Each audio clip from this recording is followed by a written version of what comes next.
اللہ الرحمن الرحیم اللہم صلی علی سیدنا و مولانا محمد وعلی آلہ وصحبہ وبارک وسلم صلاۃ و سلام علیک یا سیدی یا رسول اللہ وعلی آلک و اصحابک یا سیدی یا حبیب اللہ۔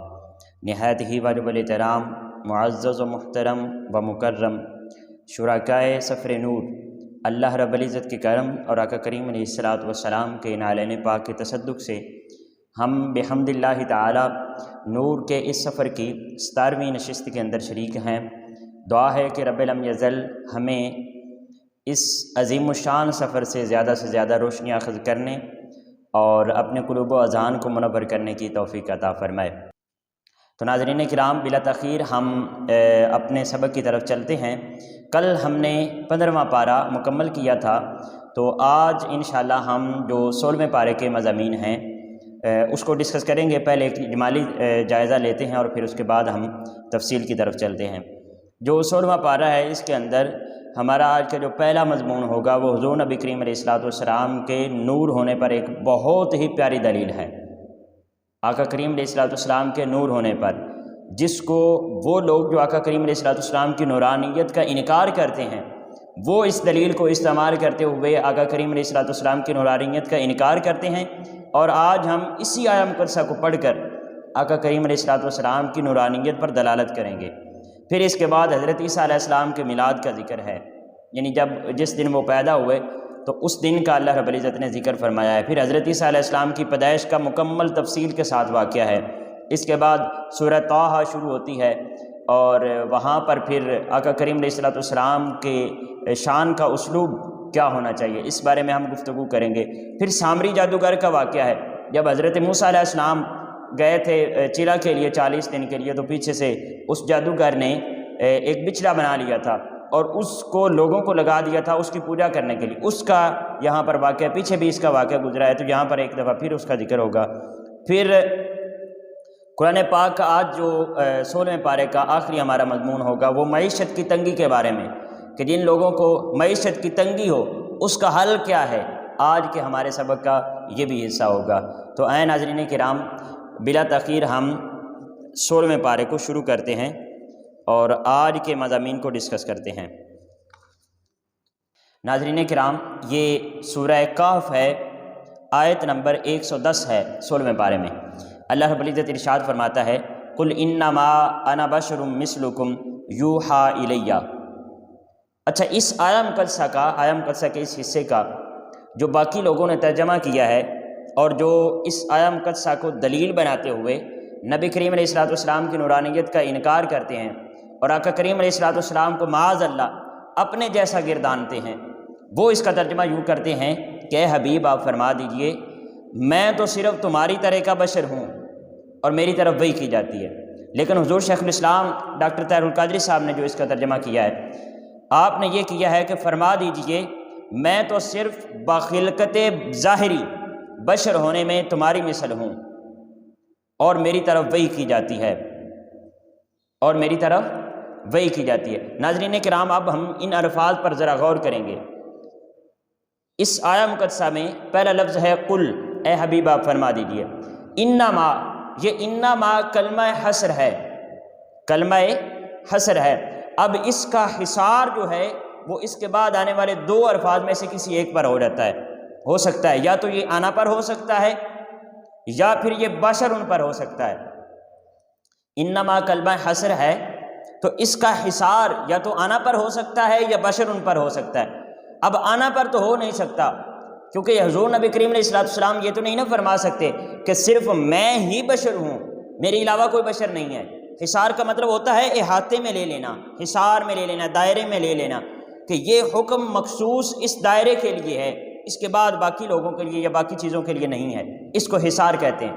تو اگر یہ انما جو کلمہ حصر ہے، اگر اس کا حصار آنا پر لگایا جائے ناظرین کرام، تو پھر اس کا مطلب ہوگا کہ گویا آقا کریم علیہ الصلوۃ والسلام فرما رہے ہیں کہ صرف میں ہی بشر ہوں، حالانکہ آقا کریم علیہ الصلوۃ والسلام کے علاوہ باقی پوری انسانیت بشر ہے۔ تو آنا پر انما کا حصار نہیں ہو سکتا۔ اگر آنا پر نہیں ہو سکتا تو پھر یہ کس پر ہے؟ پھر یہ بشر ان پر ہے۔ اور اگر اس کا حصار بشر ان پر کریں گے تو پھر اس کا ترجمہ یہی بنے گا کہ بے شک میں صرف بشر ہونے میں، اب دیکھیے یہ صفات ہے نا، بشر ہونا، نور ہونا، آقا کریم علیہ السلام کی باقی ساری صفات ہے، ان میں سے حضور کی ایک صفت یہ بھی ہے کہ حضور بشر ہیں۔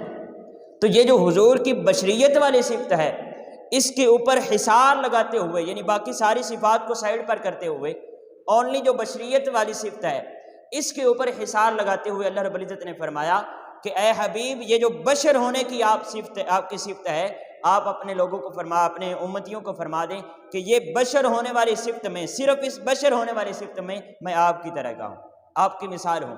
اور پھر ساتھ ہی اپنے لیے الگ حکم فرما دیا، فرمایا یوحا الیہ، یہ صرف بشر ہونے میں تمہارے جیسا ہوں، لیکن اس کے علاوہ میرے اوپر ایک الگ سے میری ایک کوالٹی ہے، میری ایک اور صفت ہے کہ میرے اوپر وحی کی جاتی ہے، یعنی اپنے آپ کو فوراً اگلے ہی کلمات میں الگ کر لیا کہ تم اور طرح کو، میں ہر حوالے میں تمہاری مثال نہیں، بلکہ صرف بشر ہونے میں میں تمہارے جیسا ہوں۔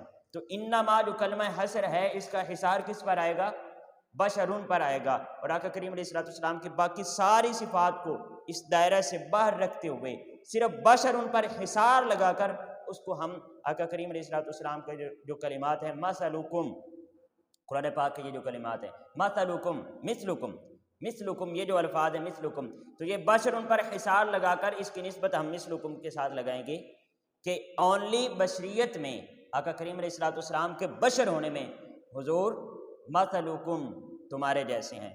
پھر اس کے بعد یہاں پر وہ حدیث مبارکہ ہے کہ صحابہ کرام رضوان اللہ علیہم اجمعین کو جب پتہ چلا نا کہ آقا کریم علیہ السلام کے کیا معمولات عبادات ہیں، جب حضور کے عبادات اور آپ کے معمولات کے بارے میں پتہ چلا تو صحابہ کرام میں سے کچھ لوگوں نے 24 گھنٹے کے روزے رکھنے شروع کر دیے، 24 گھنٹے کے روزے رکھنے شروع کر دیے۔ جب صحابہ نے یہ کام شروع کیا تو دوسرے دن کمزور ہو گئے اور ٹانگیں لٹکھنانے لگی۔ آقا کریم علیہ السلام نے جب صحابہ کی یہ صحت دیکھی تو پوچھا کہ کیا مسئلہ ہے، کیا ماجرا ہے، آپ لوگ کیوں کمزور ہو گئے ہو؟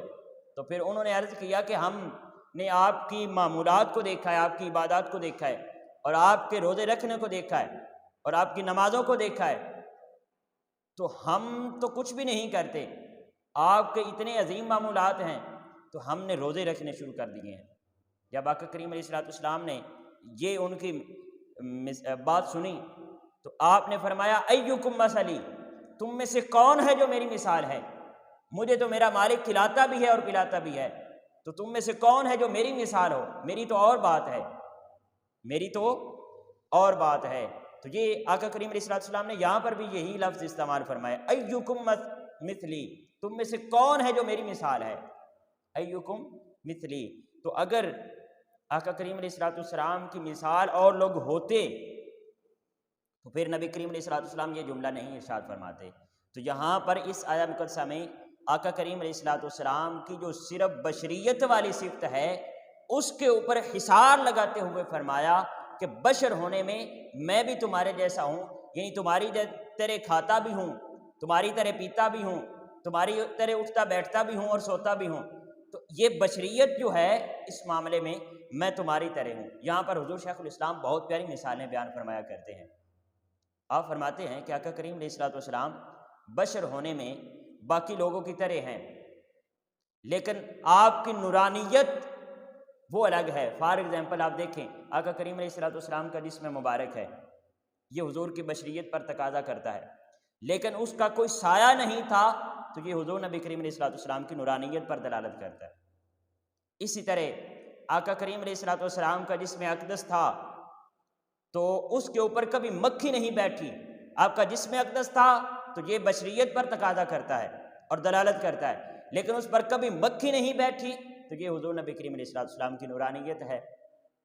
آقا کریم علیہ السلام کھاتے پیتے تھے، یہ حضور نبی کریم علیہ السلام کی بشریت پر دلالت ہے، لیکن حضور نبی کریم علیہ السلام کا جو جوٹھا ہوتا اس کے اندر اتنی برکت ہوتی کہ جو چشمے ہوتے ان کے پانی میٹھے ہو جاتے اور ان کے اندر برکت آ جاتی۔ یہ حضور نبی کریم علیہ السلام کی نورانیت پر دلالت ہے۔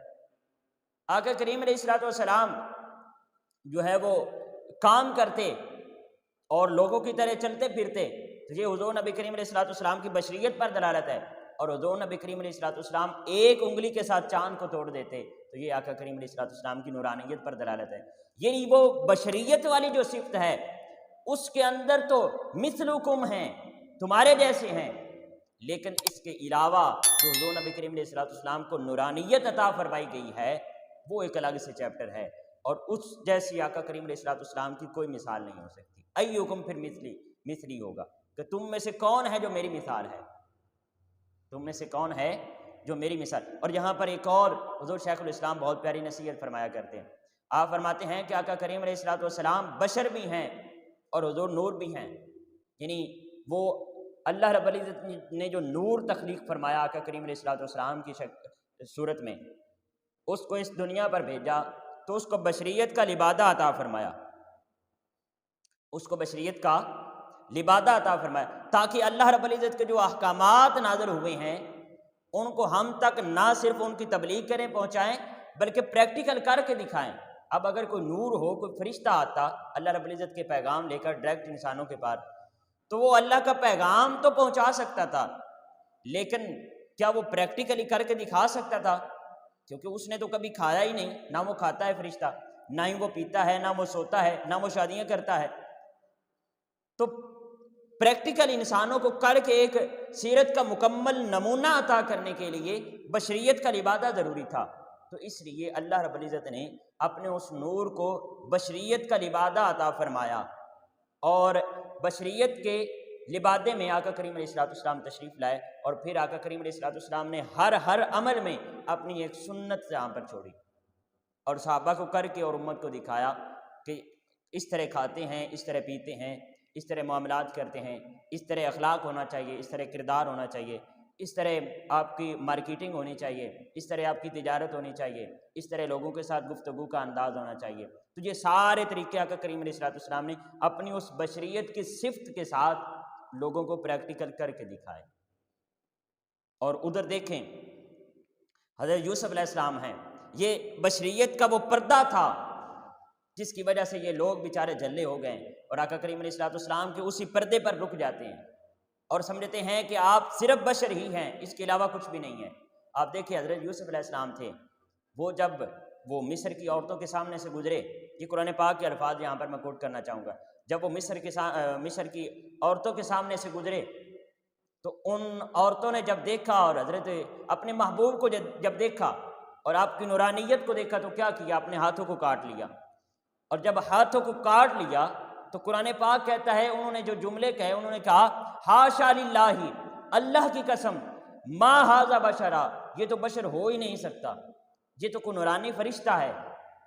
تو جو محبوب کو دیکھ لیتے ہیں وہ پھر بشریت کا بار بار ذکر نہیں کرتے بلکہ وہ نورانیت کا ذکر کرتے ہیں۔ تو جو میں عرض کرنے والا تھا کہ حضور شیخ الاسلام یہاں پر جو نصیحت فرماتے ہیں بہت پیاری، وہ یہ ہے کہ آپ فرماتے ہیں کہ حضور بشر بھی ہیں اور حضور نور بھی ہیں، لیکن امتی کے لیے ادب کا تقاضا یہ ہے کہ بشریت کا اقرار کرے، بولیے بشریت کا اقرار کرے، بشریت کا انکار کرنا کفر ہے۔ آقا کریم علیہ السلام بشر ہیں، یہ اقرار ضروری ہے، بشریت کا اقرار کرے، لیکن آقا کریم علیہ السلام نور ہیں، نورانیت کا تکرار کرے، نورانیت کا تکرار کرے، یعنی اس کا بار بار ذکر کرے، حضور نبی کریم علیہ السلام کی شانوں کو بیان کرے، آقا کریم علیہ السلام کی جو شان نورانیت ہے اس کا بار بار ذکر کرے، اس کا تذکرہ کرے۔ اور یہاں پر ایک اور بہت پیارا نقطہ ہے کہ یہ ہم قرآن پاک پڑھتے چلے آ رہے ہیں، آج ہمارا 17ویں نشست ہے، 16واں پارہ ہم نے شروع کر رکھا ہے۔ آپ نے دیکھا ہوگا کہ انبیاء کرام علیہ السلام، جتنے بھی سابقہ انبیاء اور حضور نبی کریم علیہ السلام بھی، جب انبیاء اپنے نبوت کا دعویٰ فرماتے ہیں تو یہ جو جواب ہے یہ تو کفار کی طرف سے آتا ہے، یعنی جس نبی نے بھی اپنی نبوت کا دعویٰ فرمایا ہے تو یہ تو آگے سے کفار نے یہ جواب دیا ہے کہ آپ ہماری مثل ہیں اور ہماری طرح کے ہیں، تو آپ کے اوپر وہی کیسے نازل ہو سکتی ہے؟ یعنی انبیاء کو یہ کن کی طرف سے جواب دیا گیا ہے؟ کفار کی طرف سے دیا گیا ہے۔ امتی کی طرف سے یہ جواب نہیں بنتا کہ آپ ہماری مثل ہیں، امتی تو پھر اس نبی کو نبی مانتا ہے، اپنی مثل نہیں مانتا۔ امتی کیا مانتا ہے؟ نبی مانتا ہے، رسول مانتا ہے، وہ مانتا ہے کہ اللہ رب العزت کی وحی اس کے اوپر نازل ہو رہی ہے اور یہ ہمارے جیسا نہیں ہے، اس کو اللہ رب العزت نے چن رکھا ہے، یہ چنیدہ ہے۔ تو حضور ہمارے جیسے معاذ اللہ نہیں ہیں۔ یہ جو جملے ہیں کہ نبی ہمارے جیسا ہے معاذ اللہ، یہ کن کے جملے ہیں؟ یہ کفار کی طرف سے جملے ہیں۔ تو یہ آقا کریم علیہ السلام کی بشریت پر دلالت کر رہے تھے جہاں تو یہ آقا کریم علیہ السلام وہ جو ہم بات کر رہے تھے کہ حضور بشریت کے لبادے میں آئے ہیں اور نورانیت کو اللہ رب العزت نے پردوں میں رکھا ہے، تو وہ جو شعر ہے وہ ذہن میں آتا ہے کہ جہاں میں بن جاتے طور لاکھوں جو ایک بھی اٹھتا، یہ شروع ہوتا ہے خدا کی غیرت نے ڈال رکھے ہیں تم پہ 70,000 پردے، جہاں میں بن جاتے طور لاکھوں جو ایک بھی اٹھتا حجاب تیرا۔ تو ناظرین کرام، یہ آقا کریم علیہ السلام کی نورانیت کا ذکر ہے۔ اس کے بعد سورہ مریم شروع ہوتی ہے۔ سورہ مریم کی آیت نمبر 15 ہے۔ اللہ رب العزت نے حضرت عیسیٰ علیہ السلام کے میلاد کا ذکر فرمایا ہے۔ آئیں دیکھتے ہیں کن کلمات کے ساتھ اللہ رب العزت ارشاد فرماتا ہے وَسَلَامٌ عَلَيْهِ يَوْمَ وُلِدَ، اور حضرت عیسیٰ علیہ السلام نہیں بلکہ حضرت یحییٰ علیہ السلام کا ذکر ہے۔ یہاں پر حضرت یحییٰ علیہ السلام کا اللہ رب العزت نے میلاد ذکر فرمایا ہے۔ کن کلمات کے ساتھ فرمایا وَسَلَامٌ عَلَيْهِ يَوْمَ وُلِدَ، حضرت یحییٰ علیہ السلام کے بارے میں اللہ رب العزت نے فرمایا اور یحییٰ پر سلام ہو ان کے میلاد کے دن، یعنی اللہ رب العزت حضرت یحییٰ علیہ السلام کی ولادت کے دن، آپ کے میلاد یوم ولیدہ، جس دن آپ پیدا ہوئے، تو ولیدہ سے ہی لفظ میلاد نکلا ہے نا، تو گویا اللہ رب العزت حضرت یحییٰ علیہ السلام کے میلاد کے دن کا ذکر فرما رہا ہے اور اس دن حضرت یحییٰ علیہ السلام پر سلام بھیج رہا ہے۔ تو جب ہم میلاد مناتے ہیں ہم بھی تو یہی کرتے ہیں نا، ہم بھی آقا کریم علیہ السلام کی بارگاہ اقدس میں سلام عرض کرتے ہیں، تو یہ گویا اللہ رب العزت کی سنت ہے۔ اس کے بعد ناظرین کرام حضرت مریم علیہ السلام کا قصہ شروع ہوتا ہے۔ آپ کا ذکر ہے یہاں پر وَذْكُرْ فِي الْكِتَابِ مریم، اور اے حبیب مکرم آپ کتاب میں مریم علیہ السلام کا ذکر کیجئے۔ یہ جو حضرت مریم علیہ السلام کا ذکر ہے، آپ کے پاس حضرت جبرائیل علیہ السلام تشریف لاتے ہیں اور آپ کو فرماتے ہیں، جب آپ کے پاس آتے ہیں تو حضرت مریم علیہ السلام ان سے ڈر جاتی ہیں اور کہتی ہیں قالت انی اعوذ بالرحمن منک ان کنت تقیا، مریم علیہ السلام نے کہا بے شک میں تجھ سے خدائے رحمان کی پناہ مانگتی ہوں اگر تو اللہ سے ڈرنے والا ہے۔ تو جب حضرت مریم علیہ السلام نے یہ بات کی تو حضرت جبرائیل علیہ السلام نے کہا قال انما انا رسول ربک، جبرائیل علیہ السلام نے کہا میں تو فقط تیرے رب کا بھیجا ہوا ہوں، میسنجر ہوں، لِأَهَبَ لَكِ غُلَامًا زَكِيًّا، اس لیے آیا ہوں کہ میں تجھے ایک پاکیزہ بیٹا عطا کرنا چاہتا ہوں۔ تو یہ حضرت جبرائیل علیہ السلام نے جب جواب دیا، حضرت مریم علیہ السلام نے کہا قالت انا یکون لی غلام ولم یمسسنی بشر ولم اک بغیا، مریم علیہ السلام نے کہا میرے ہاں لڑکا کیسے ہو سکتا ہے جبکہ مجھے کسی انسان نے چھوا تک نہیں اور نہ ہی میں بدکار ہوں، یعنی مجھے کسی انسان نے چھوا تو ہے نہیں اور نہ ہی میں بدکاری کرنے والی ہوں، تو میرے پاس لڑکا کیسے آ سکتا ہے؟ تو حضرت جبرائیل علیہ السلام نے کہا کہ تعجب نہ کرو، ایسے ہی ہوگا، تیرے رب نے فرمایا ہے یہ کام مجھ پر آسان ہے اور یہ اس لیے ہوگا تاکہ ہم اسے لوگوں کے لیے نشانی اور اپنی جانب سے رحمت بنا دیں۔ تو یہ اللہ رب العزت نے حضرت عیسیٰ علیہ السلام کی پیدائش کو بغیر باپ کے لوگوں کے لیے کیا بنایا؟ نشانی بنایا، یعنی اس کی فطرت یہی ہے، اس کی فطرت بولیے یہی ہے کہ بغیر باپ کے بیٹا نہیں پیدا ہوتا، باپ ہو تو بیٹا پیدا ہوتا ہے، لیکن اس کی قدرت یہ ہے کہ وہ بغیر باپ کے بھی بیٹا پیدا فرما سکتا ہے۔ اس پر اللہ رب العزت نے حضرت عیسیٰ علیہ السلام کی پیدائش کو بطور نشانی بیان فرمایا۔ تو بہرحال حضرت مریم علیہ السلام کو جو ہے وہ حضرت جبرائیل علیہ السلام القاء فرما دیتے ہیں بیٹا، اور آپ کو جب حمل ٹھہر جاتا ہے تو آپ پھر سائڈ پر تشریف لے جاتی ہیں، اور اس کے بعد پھر حضرت عیسیٰ علیہ السلام کی پیدائش ہوتی ہے۔ جب آپ کی پیدائش ہوتی ہے اور آپ پھر اپنے واپس علاقے میں تشریف لے جاتی ہیں تو اہل علاقہ جو ہیں وہ حضرت مریم علیہ السلام پر الزام لگاتے ہیں کہ آپ اچھی بلی نیک خاتون ہیں تو آپ نے یہ کیا کیا، شادی تو آپ کی ہوئی نہیں ہے، تو آپ نے یہ کام کیا کر دیا ہے۔ بہرحال جب وہ الزام لگتا ہے تو حضرت مریم علیہ السلام اس سے پہلے کہ آپ جواب دیتی، قرآن پاک فرماتا ہے فاشارت الیہ، آپ نے حضرت عیسیٰ علیہ السلام کی طرف اشارہ فرمایا، قالوا کیف نکلم من کان فی المہد صبیا، جب انہوں نے اشارہ کیا تو وہ لوگ کہنے لگے کہ ہم اس سے کس طرح بات کریں، جو ابھی گہوارہ میں بچہ ہے، یہ تو ابھی تک پنگوڑے میں ہے، تو کیسے ممکن ہے کہ اس کے ساتھ بات کی جائے، اس عمر کا بچہ تو بات کر ہی نہیں سکتا، ابھی تک چھوٹا بچہ ہے۔ جب انہوں نے یہ بات کی تو پھر حضرت عیسیٰ علیہ السلام بول پڑے، آپ نے فرمایا قال انی عبد اللہ، میں اللہ کا بندہ ہوں، آتانی الکتاب، مجھے کتاب عطا فرمائی گئی ہے، وجعلنی نبیا، اور مجھے اللہ رب العزت نے نبی بنایا ہے، مجھے اللہ رب العزت نے نبی بنایا ہے۔ تو یہ پھر حضرت عیسیٰ علیہ السلام نے ان سے خطاب فرمایا، کلام فرمایا، اور اپنی ماں کی پاک دامنی اور پاکیزگی پر جو ہے وہ گواہی دی۔ بہرحال یہ حضرت عیسیٰ علیہ السلام کا آپ کی پیدائش کا یہاں پر ذکر ہوا ہے۔ اس کے بعد ناظرین کرام سورہ طٰہٰ ہے، سورہ طٰہٰ یہ بہت پیاری سورت ہے، اس کے اندر اللہ رب العزت نے اپنے حبیب کے ساتھ بہت پیارے انداز میں خطاب فرمایا ہے، خطاب کا انداز بہت پیارا ہے، آپ سنیں گے تو آپ کے دل کی کھیتیاں اور ایمان کی کھیتیاں بھی ہیں وہ شاد آباد ہو جائیں گی۔ اللہ رب العزت نے یہ سورہ طٰہٰ اس کو ذکر کرنے، اس کو شروع کرنے سے پہلے اور اس کے شان نزول سے بھی پہلے ہم اس کا تھوڑا سا انٹروڈکشن کر لیتے ہیں۔ سورہ طٰہٰ یہ مکی ہے اور اس کی 135 آیات ہیں، 1341 اس کے کلمات ہیں اور 5242 اس کے حروف ہیں۔ اس سورہ مبارکہ میں اللہ رب العزت نے اپنے حبیب کو مخاطب فرمایا اور بہت پیارے انداز میں خطاب فرمایا ہے۔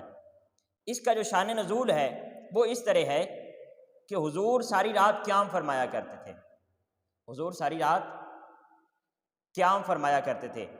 تو جب حضور ساری رات قیام فرمایا کرتے تھے تو ایک مشرک تھا نضر بن حارث، یہ حضور کا بڑا گستاخ تھا، اس کی کل بھی بات ہوئی ہے۔ نضر بن حارث وہ جو جایا کرتا تھا اور کفار کے اور جو بادشاہ ہیں ان کے قصے لا کر کفار کو اور مشرکین کو سنایا کرتا تھا، یہ نضر بن حارث اور ابو جہل، ان دونوں نے یہ بات اڑا دی کہ محمد صلی اللہ علیہ وسلم کیسے یہ دین لانے سے پہلے کتنے آسان زندگی گزار رہے تھے، اور اب جب یہ دین کا دعویٰ کیا ہے تو انہوں نے نبی کریم علیہ السلام کو طعنہ دیا کہ جب سے دین کا دعویٰ کیا ہے تو ساری رات کھڑے ہو کر قرآن پاک پڑھتے رہتے ہیں۔ حضور نبی کریم علیہ السلام کو بہت زیادہ شوق تھا، آپ ساری رات قرآن پاک کی، جب یہ قرآن پاک کا نزول شروع ہوا ساری رات کھڑے ہو کر اللہ رب العزت کی عبادت کرتے اور قرآن پاک کا جو تلاوت ہے وہ کیا کرتے۔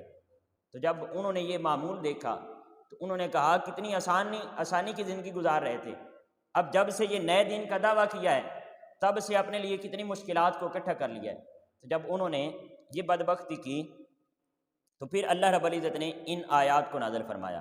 اللہ رب العزت نے فرمایا طٰہٰ ما انزلنا علیک القرآن لتشقی، یہ طٰہٰ تو چونکہ اس کے حقیقی معنی اللہ اور اس کے رسول صلی اللہ علیہ وسلم کو ہی معلوم ہے۔ ما انزلنا علیک القرآن لتشقی، اے محبوب مکرم ہم نے آپ پر قرآن اس لیے نازل نہیں فرمایا کہ آپ مشقت میں پڑ جائیں۔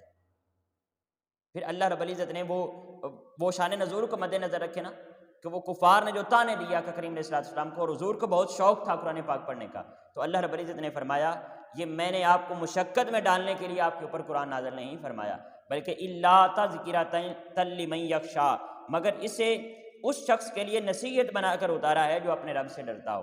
یعنی آپ کو تو صرف یہی اتنی ڈیوٹی ہے کہ آپ اس کلام کو آگے لوگوں تک پہنچا دیں اور لوگوں کو ڈرائیں اور جنت کی طرف بلائیں اور اللہ رب العزت کی طرف بلائیں، یعنی آپ پر مشقت ڈالنے کے لیے یہ قرآن نازل نہیں فرمایا۔ بہرحال یہ اس کا شان نزول ہے۔ تو یہ جو طٰہٰ ہے اس کے حقیقی معنی تو اللہ اور اس کے رسول صلی اللہ علیہ وسلم کو ہی معلوم ہے، لیکن حضرت ابن عباس رضی اللہ تعالیٰ عنہ آپ فرماتے ہیں کہ یہ جو طٰہٰ اس کا معنی ہے طیب و طاہر، طیب و طاہر، یعنی اللہ رب العزت نے اس سورت کا آغاز فرماتے ہوئے اپنے حبیب کو طیب و طاہر کے لقب سے مخاطب فرمایا اے میرے حبیب طیب و طاہر ما انزلنا علیک القرآن لتشقی، آپ پر یہ قرآن اس لیے نازل نہیں فرمایا گیا کہ آپ مشقت میں پڑ جائیں۔ اور اسی طرح حضرت عبداللہ ابن عمر رضی اللہ تعالیٰ عنہ آپ فرماتے ہیں کہ یہ جو طٰہٰ لفظ ہے یہ قبیلہ تھا، قبیلہ عک۔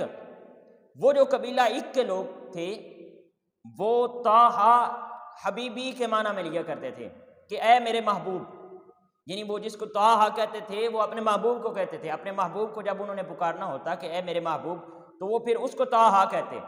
تو ان کی وہ جو ٹرم تھی وہ اللہ رب العزت نے استعمال فرماتے ہوئے فرمایا طٰہٰ، اے میرے حبیب، ما انزلنا علیک القرآن لتشقیٰ۔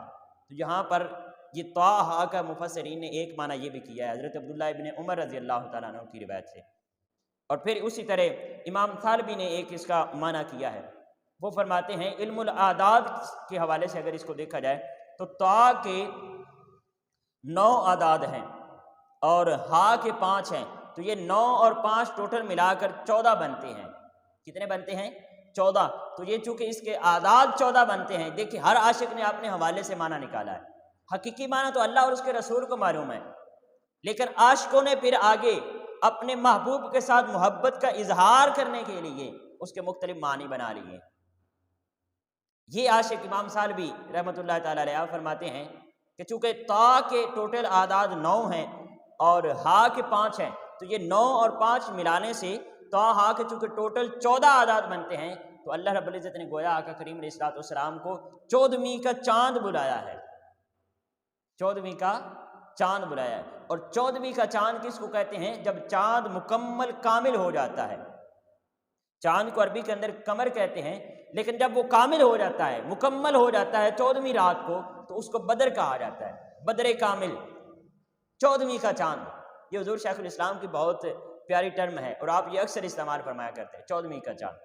تو اللہ رب العزت نے اپنے حبیب کو 14ویں کا چاند فرمایا ہے، فرمایا طٰہٰ، اے میرے 14ویں کا چاند، اے میرے 14ویں کے چاند، ما انزلنا علیک القرآن لتشقیٰ، ہم نے آپ کے اوپر قرآن اس لیے نازل نہیں فرمایا کہ آپ مشقت میں پڑ جائیں۔ تو ناظرین کرام، یہ حضور نبی کریم علیہ الصلوۃ والسلام کے ذکر خیر آپ کا تذکرہ ہو رہا ہے، آپ کی شان کا تذکرہ ہو رہا ہے۔ تو یہاں پر ایک بہت پیارا پوائنٹ ہے، ایک نقطہ ہے کہ حضور نبی کریم علیہ الصلوۃ والسلام کی جو شان ہے، شان بیان کرنے کے 2 اسلوب ہیں۔ حضور کی شان بیان کرنے کے 2 اسلوب ہیں۔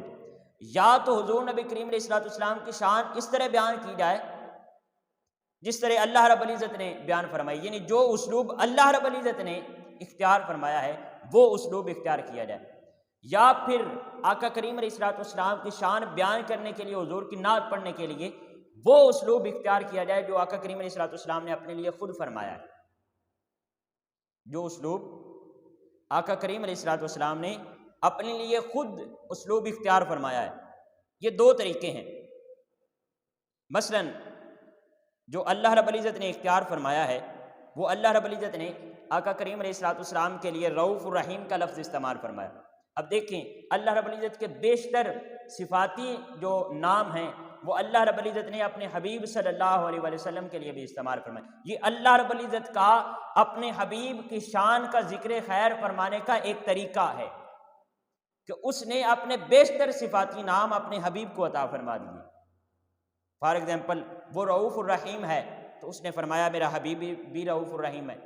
اس نے اپنے لیے حق کا لفظ استعمال فرمایا، اپنے حبیب کے لیے بھی حق کا لفظ استعمال فرمایا۔ اپنے لیے مبین فرمایا، اپنے حبیب کو بھی مبین کے نام سے پکارا۔ پھر اسی طرح اللہ رب العزت نور ہے، اس نے اپنے حبیب کو بھی نور فرمایا۔ اللہ شہید ہے، اس نے اپنے حبیب کو بھی فرمایا کہ تمام امتوں پر میرا نبی شہید ہوگا۔ پھر اسی طرح وہ کریم ہے تو اللہ رب العزت نے اپنے حبیب کو بھی فرمایا میرا نبی بھی کریم ہے۔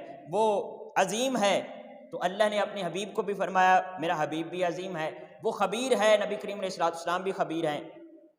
تو یہ بیشتر اللہ رب العزت نے، یہ حضور اللہ رب العزت کا اپنے حبیب کی شان کا ذکر فرمانے کا ایک اسلوب ہے کہ اس نے اپنے جو صفاتی نام ہیں وہ اپنے حبیب کو عطا فرما کر اپنے حبیب کی شان کا ذکر خیر فرمایا ہے، اپنے حبیب کی شان کا ذکر خیر فرمایا ہے۔ سو ناظرین کرام، اب یہاں پر ایک سوال یہ بنتا ہے کہ اللہ رب العزت رؤوف الرحیم ہے، کیا آقا کریم علیہ السلام بھی رؤوف الرحیم ہے؟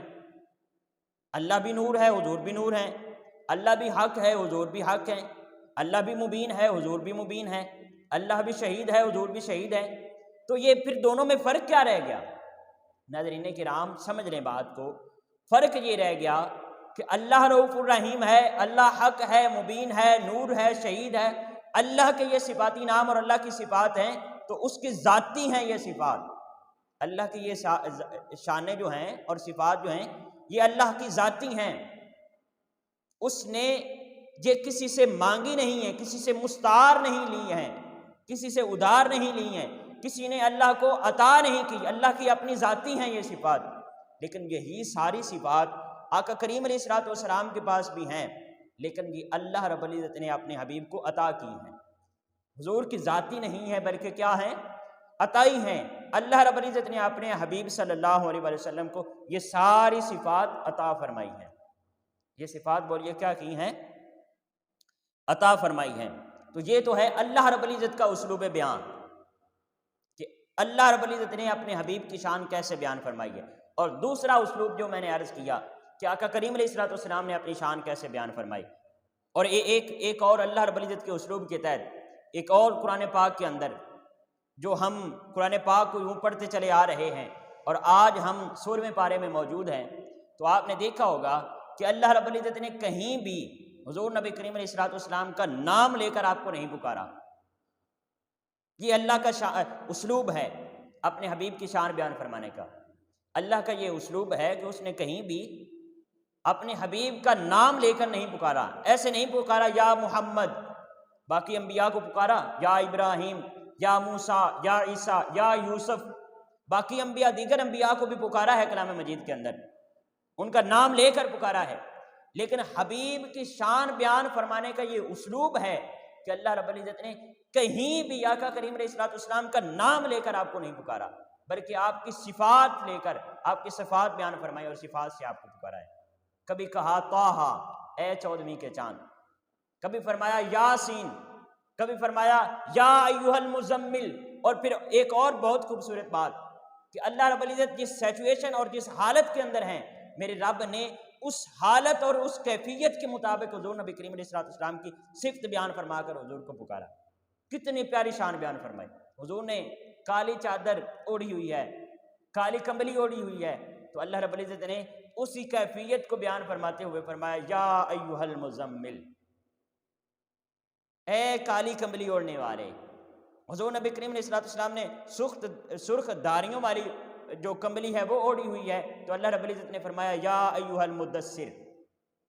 اسی حالت کو اور کیفیت کو جو ہے وہ حضور کی صفت بیان فرما دیا، اور اسی کے ساتھ حضور نبی کریم علیہ الصلوۃ والسلام کو پکار لیا۔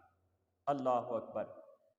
تو یہ آقا کریم علیہ الصلوۃ والسلام کی شان ہے، اور اللہ رب العزت کا یہ حضور کی شان بیان فرمانے کا ایک اسلوب ہے کہ اللہ رب العزت نے کہیں بھی اپنے حبیب کو نام لے کر نہیں پکارا، بلکہ جہاں بھی اپنے حبیب کو، ویسے نام کا ذکر آیا ہے، جیسے اللہ رب العزت نے فرمایا وما محمد الا رسول، کہ محمد صلی اللہ علیہ وسلم نہیں ہے مگر رسول ہیں، محمد الرسول اللہ، محمد اللہ کے رسول ہیں، ما کان محمد ابا احد من رجالکم۔ تو یہ لفظ محمد کا ذکر ہے، حضور نبی کریم علیہ الصلوۃ والسلام کے نام نامی اس میں گرامی کا قرآن پاک کے اندر ذکر ہے، لیکن اللہ رب العزت نے کہیں بھی حضور کا نام لے کر حضور کو پکارا نہیں ہے، حضور کو پکارا نہیں ہے، بلکہ جب بھی پکارنے کی باری آئی ہے تو پھر حضور کی صفات بولی ہیں۔ حضور کی کبھی حضور کے چہرہ اقدس کی صفت کو بیان فرمایا، والضحیٰ واللیل اذا سجا، زلفوں کا ذکر فرما دیا، کبھی سینے کا، کبھی حضور نبی کریم علیہ الصلوۃ والسلام کی آنکھوں کا، کبھی آنکھوں میں ڈالے جانے والے اس کجلے کا، کبھی آقا کریم علیہ الصلوۃ والسلام کو بطور چاند بیان فرمایا، طٰہٰ، اے 14ویں کے چاند۔ تو یہ آقا کریم علیہ الصلوۃ والسلام کی صفات بیان فرماتے ہوئے حضور کو پکارا ہے۔ تو یہ اللہ کا حضور کی شان بیان کرنے اور حضور کو پکارنے کا ایک اسلوب ہے۔ اب آقا کریم علیہ الصلوۃ والسلام کا کیا اسلوب ہے؟ فار ایگزامپل حضور کا یہ اسلوب ہے کہ حضور نبی کریم علیہ الصلوۃ والسلام استغفار فرماتے اور نمازیں پڑھتے۔ حضور کیا فرماتے؟ بہت زیادہ استغفار فرماتے اور نمازیں پڑھتے۔ اب امتی کے لیے یہاں سے سبق کیا ہے کہ امتی کے لیے یہ سبق ہے۔ حضرت عائشہ صدیقہ رضی اللہ تعالیٰ عنہ نے عرض کی، حضور نبی کریم علیہ السلام جب بہت زیادہ نمازیں پڑھتے نا، ساری ساری رات قیام کرتے، حضور کے جو قدمین مبارک ہیں ان کے اندر برم بن جاتی، سوجن آ جاتی، تو حضرت عائشہ صدیقہ رضی اللہ تعالیٰ عنہ نے عرض کی، یا رسول اللہ اتنا لمبا قیام کرنے کا کیا مطلب ہے؟ حالانکہ آپ تو اللہ رب العزت کے پہلے ہی چنیدہ بندے ہیں اور اللہ رب العزت نے آپ کو چن لیا ہے، اس کے باوجود اتنا لمبا قیام کرنے کا کیا مطلب ہے؟ تو پھر نبی کریم علیہ السلام نے فرمایا، عائشہ کیا تو یہ پسند نہیں کرتی کہ میں اس رب کا مشکور بندہ بن جاؤں، اس کا شکر گزار بندہ بن جاؤں؟ تو یہ بجائے اس کے کہ آقا کریم علیہ السلام جو اتنی زیادہ کثرت سے استغفار کرتے تھے اور نمازیں پڑھتے تھے، اس سے اس طرح پوائنٹ نکالنے کے کہ معاذ اللہ حضور نبی کریم علیہ السلام اللہ کی ذات سے ڈرتے تھے، یعنی حضور کو جہنم کا خوف تھا، اس طرح پوائنٹ نکالنے کے، بلکہ جو حضور نبی کریم علیہ السلام نے اس کی اصلیت بیان فرمائی، امتی کو چاہیے کہ وہ اسلوب اختیار کرے کہ آقا کریم علیہ السلام اللہ رب العزت کا مزید قرب حاصل کرنا چاہتے تھے اور اللہ کی محبت کے اندر اللہ رب العزت کی اتنی زیادہ عبادات کیا کرتے تھے۔ اسی طرح حضور نبی کریم علیہ السلام نے اپنے 5 نام گنوائے۔ حضور نے فرمایا کہ میرے 5 نام ہیں، انا محمد، انا احمد، انا ماحی، ماحی کہتے ہیں تکمیل کرنے والا، مکمل کرنے والا، ماحی کہتے ہیں مٹانے والا، ماحی کہتے ہیں مٹانے والا، کیونکہ حضور نبی کریم علیہ السلام کفر و شرک کو مٹانے والے تھے، تو اس لیے حضور نے فرمایا انا ماحی، انا حاشر، یعنی حشر والے دن پوری انسانیت میرے ہی قدموں میں اکٹھی ہوگی تو میں حاشر ہوں۔ پھر حضور نے فرمایا انا آخر، میں آخری نبی ہوں۔ اسی طرح حضور نے فرمایا انا رسول الرحمہ، انا رسول الراحہ، یعنی میں راحت پہنچانے والا رسول ہوں، انا مکفی، میں کافی ہوں۔ تو یہ انا قیم، حضور نبی کریم علیہ السلام نے اپنے چند نام بیان فرمائے، تو یہ حضور نے جو ہے ایک طریقہ اور اسلوب استعمال فرمایا ہے اپنی شان بیان فرمانے کا۔ ہمیں یہ یا تو اللہ رب العزت والا طریقہ استعمال کرنا چاہیے، وہ اسلوب بھی ہم نے آپ کے سامنے عرض کر دیا، یا پھر نبی کریم علیہ السلام نے جو اسلوب استعمال فرمایا کہ اپنے نام بیان فرمائے، اچھے اچھے نام، اچھی اچھی صفات کا ذکر کیا۔ اللہ رب العزت ہمیں آقا کریم علیہ السلام کی شان بیان کرنے کی توفیق عطا فرمائے۔ تو یہ نام کا ایک تذکرہ چل رہا ہے، تو یہاں پر حضور نبی کریم علیہ السلام کی ایک بہت پیاری حدیث مبارکہ، آقا کریم علیہ السلام نے فرمایا کہ بچے کا پہلا حق یہ ہے کہ اس کا اچھا نام رکھا جائے، اس کا اچھا نام رکھا جائے، یعنی جب بچہ پیدا ہو تو اس کا پہلا حق یہ ہوتا ہے کہ اس کا اچھا نام رکھا جائے۔ ایسا نام ہونا چاہیے جس کے اندر کوئی برم ہو، جس کے اندر کچھ روب ہو، یعنی جب نام لے کر اس کو پکارا جائے تو پھر یہ نہ ہو کہ جب اس کا نام لیا جائے اور اس کو پکارا جائے تو وہ اپنے آپ میں ایک احساس کمتری جو ہے اس کا شکار ہو جائے۔ اس کا اچھا نام ہونا چاہیے، باروب نام ہونا چاہیے۔ میں نے دیکھے کئی ایسے نام ہیں لوگوں کے جن کا کوئی معنی ہی نہیں ہے، ایسے نام نہیں ہونے چاہیے، بلکہ نام اچھے رکھنے چاہیے، اور آقا کریم علیہ السلام نے فرمایا کہ یہ بچے کا پہلا حق ہے۔ تو یہ حضور نبی کریم علیہ السلام کے شان کا اور آپ کی شان بیان فرمانے کا اسلوب جو قرآن پاک نے اختیار فرمایا ہے اور جو اللہ رب العزت نے اختیار فرمایا ہے۔ اس کے بعد ناظرین کرام، یہاں پر ناظرین کرام وہ سامری جو جادوگر تھا اس کا قصہ ہے، اور حضرت موسیٰ علیہ السلام کا۔ جب حضرت موسیٰ علیہ السلام، یہ آیات ہیں قرآن پاک کی، اور یہ آپ خود ضرور ان کی تلاوت فرمائیے گا۔ آیت نمبر 77 سے یہ شروع ہوتا ہے پورا قصہ، اور آگے یہ واقعہ بیان فرمایا گیا ہے۔ تو ان آیات کے اب خود سورہ طٰہٰ کی آیت نمبر 77 سے لے کر آگے آیات ہیں یہ، تو ہم بجائے آیات میں جانے کے، چونکہ ٹائم کم ہے تو ہم صرف آپ کے سامنے یہ واقعہ بیان کرتے ہیں۔ حضرت موسیٰ علیہ السلام جب 40 دنوں کے لیے جب آپ کوہ طور پر تشریف لے جاتے ہیں تو پیچھے سے یہ جو سامری جادوگر تھا، اس کا نام بھی موسیٰ تھا، موسیٰ سامری اس کو کہا جاتا تھا، موسیٰ سامری جادوگر۔ تو اس نے کیا کیا، یہ جب حضرت جبرائیل علیہ السلام آتے تھے اپنے گھوڑے پر حضرت موسیٰ علیہ السلام کے پاس اللہ رب العزت کی وحی لے کر، تو یہ دیکھتا کہ وہ گھوڑا جہاں جہاں قدم رکھتا ہے وہاں زمین میں سے سبزہ اگنا شروع ہو جاتا ہے۔ تو اس نے جب یہ ماجرا دیکھا تو اس نے کیا کیا، حضرت جبرائیل علیہ السلام کے گھوڑے کے جہاں پر قدم لگتے تھے اس مٹی کو اپنے پاس اکٹھا کر لیا، اس مٹی کو اپنے پاس اکٹھا کر لیا۔ جب حضرت موسیٰ علیہ السلام تشریف لے جاتے ہیں 40 دنوں کے لیے، تو اس کے ذہن کے اندر شیطان نے یہ وسوسہ ڈالا، چونکہ اس مٹی کے اندر اللہ رب العزت نے حیات رکھی تھی، اور اس نے دیکھا تھا کہ جہاں جہاں گھوڑا قدم رکھتا ہے وہاں سے سبزہ اگنا شروع ہو جاتا ہے، یعنی اس کے اندر حیات ہے۔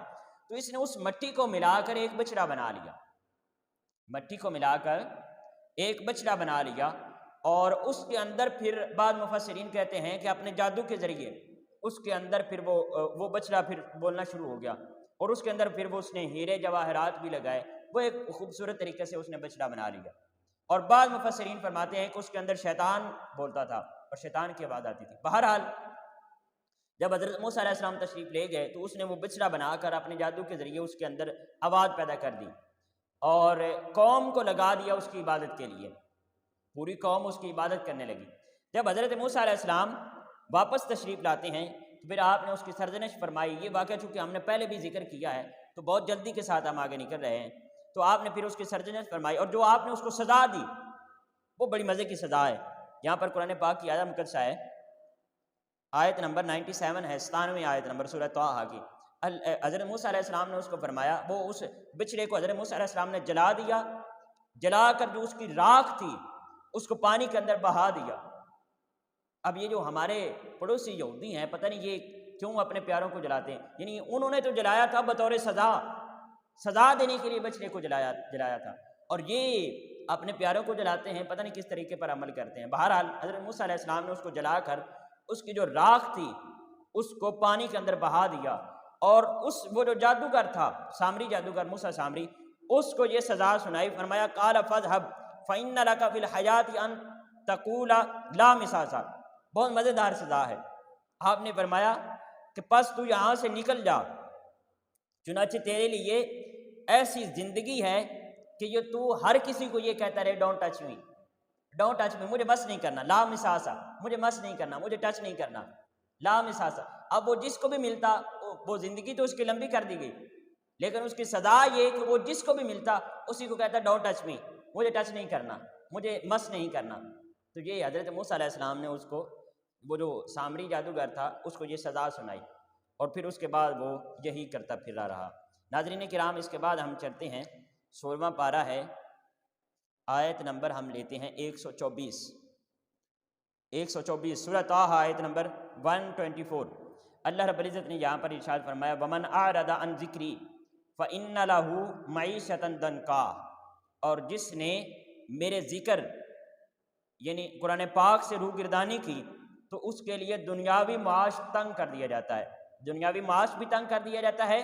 وَنَحْشُرُهُ يَوْمَ الْقِيَامَةِ أَعْمَىٰ، اور ہم اسے قیامت کے دن بھی اندھا اٹھائیں گے۔ وہ لوگ توجہ فرمائیں جو معیشت کی تنگی کا شکار ہیں، جو یہ شکوے کرتے ہیں، یہ شکایتیں کرتے ہیں کہ ہمارے پاس روزگار اچھا نہیں ہے، آئیں اس آیت مقدسہ میں سے اپنا حل تلاش کریں۔ اللہ رب العزت نے اس ایک آیت مقدسہ کے اندر یہ بیماری بھی ذکر فرما دی اور اس کا حل بھی، اس کا علاج بھی تجویز فرما دیا کہ معیشت کی تنگی ہے، کیوں ہے؟ کیونکہ قرآن پاک سے دوری ہے، اللہ کے ذکر سے دوری ہے، اللہ کے ذکر سے دوری ہے۔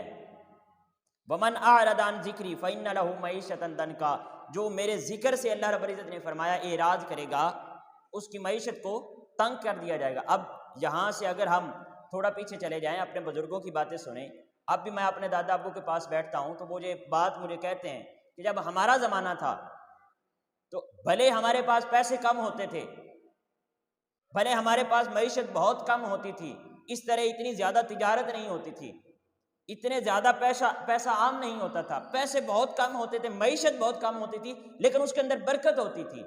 کیوں؟ کیونکہ قرآن کا ذکر تھا، ان کی زندگیوں میں قرآن تھا۔ وہ قرآن کی بدولت اور قرآن کی برکت سے ان کے پاس چاہے تھوڑے مال اسباب ہوتے تھے، لیکن ان کے اندر ہی اللہ رب العزت برکت ڈال دیتا تھا۔ لیکن آج دیکھیں پیسے کی کتنی فراوانی ہے، لیکن اس کے اندر سے اللہ رب العزت نے برکت کو ختم کر دیا ہے۔ کیوں؟ وَمَنْ أَعْرَضَ عَنْ ذِكْرِي فَإِنَّ لَهُ مَعِيشَةً ضَنْكًا۔ آج برکت اس لیے ختم ہو گئی ہے کہ قرآن سے دوری ہو گئی ہے، قرآن سے دوری ہو گئی ہے۔ پیسے بے شک زیادہ ہیں، فراوانی ہے، لیکن اس کے باوجود چونکہ قرآن سے دوری ہے تو پھر اللہ رب العزت نے اس میں سے برکت کو ختم کر دیا ہے۔ اب ایک تو یہ طریقہ ہے معیشت کو بڑھانے کا اور اپنے لیے آسانیاں پیدا کرنے کا کہ اللہ رب العزت کے قرآن کے ساتھ جڑیں، اس کے ذکر کے ساتھ جڑیں، اس کا ذکر کثرت کے ساتھ کریں اور قرآن کو کثرت کے ساتھ پڑھیں۔ اور دوسرا طریقہ یہ ہے، وہ فرماتا ہے کہ میرا شکر ادا کرو۔ آج ہم میں سے شکر بھی ختم ہو گیا ہے۔ لَإِن شَكَرْتُمْ لَأَزِيدَنَّكُمْ، ہم اس کی نعمتوں کو پاتے تو ہیں لیکن اس کا شکر نہیں کرتے، لیکن وہ فرماتا ہے کہ میرا شکر اگر ادا کرو گے تو میں آپ کو مزید بڑھا کر دوں گا۔ اور پھر جو لوگ شکر کرتے بھی ہیں، ہمارا شکر کا انداز ہی ایسا ہو گیا ہے کہ اس شکر کے الفاظ کے اندر ہی ناشکری ہوتی ہے۔ فار ایگزامپل اگر کوئی کسی سے پوچھتا ہے کہ آپ کے کیا حالات ہیں، تو وہ آگے سے کہتا ہے ہاں بس ٹھیک ہے، شکر الحمدللہ، گزارا چل رہا ہے، یعنی اللہ کا شکر ادا کیا ہے اور اس کے اندر کہا کہ گزارا چل رہا ہے، ناشکری بھی کر دی۔ تو یہ جو ناشکری ہے، ایک یہ بھی سبب بن رہی ہے ہماری معیشت کی تنگی کا۔ ایک قرآن سے دوری ہے اور دوسری ناشکری ہے۔ تو جن کو معیشت کی تنگی کا شکوہ ہے وہ قرآن کے ساتھ جڑیں اور اس کے ساتھ ساتھ اللہ رب العزت کا شکر ادا کرنا شروع کر دیں اور صحیح معنوں میں شکر ادا کریں۔ جب آپ اللہ کا شکر ادا کریں گے تو اللہ رب العزت آپ کی معیشت کو مزید بڑھا دے گا، اپنی نعمتوں کے اندر برکت ڈال دے گا، اپنی نعمتوں کے اندر برکت ڈال دے گا۔ اب یہاں پر ایک اور پوائنٹ ہے کہ لوگ کہہ سکتے ہیں کہ جو کفار ہیں، اب وہ تو نہ شکر ادا کرتے ہیں اور نہ ہی قرآن پاک کو پڑھتے ہیں، پھر ان کے پاس اتنے پیسے کیوں ہیں؟ ان کے پاس اتنے پیسے، یہ بل گیٹس صاحب اور دیگر جتنے کفار یہودی ہیں، ان کے پاس ہم سے زیادہ تو ان کے پاس پیسے ہیں، تو وہ نہ تو قرآن کو پڑھتے ہیں اور نہ ہی وہ اللہ کا شکر ادا کرتے ہیں، تو پھر ان کے پاس اتنی معیشت کی فراوانی کیوں ہے؟ تو اللہ رب العزت نے یہاں پر ارشاد فرما دیا کہ ان کی طرف نہیں دیکھنا ہے۔